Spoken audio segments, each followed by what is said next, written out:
Tak som začal obvolávať fotografov, o ktorých som vedel, že pracujú s Photoshopom, vieš. Lenže oni všetci, to je atomová fyzika, vieš, to je naše tajomstvo, lebo my sme vymysleli jadrovú fúziu, tak to ti neprezradíme, vieš, pozerám na nich, však ja to zaplatím, vieš. Ja som to nechcel zadarmo. Jasne. Ale nie, proste, naše know-how, to ti nedáme. Hovorím, tak dobre, tak akože čo budem robiť? No a vtedy bol v Anglicku,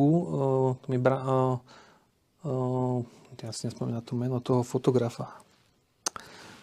To bol Amík a v Anglicku to, myslím, že meno je tak jedno, a mal tam sériu workshopov, vieš.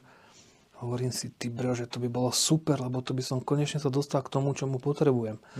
Tak posledné prachy, čo som mal, hovorím, dobre, idem do Manchesteru. Seriem na to, idem tam. Prišiel som tam, lenže ja som nevedel anglicky. Ja aj keď som cestoval, ja som sa vždycky dorozumieval, takže ja ako viem anglicky, ale vieš, to je také to, že hello a tak, vieš, kamel.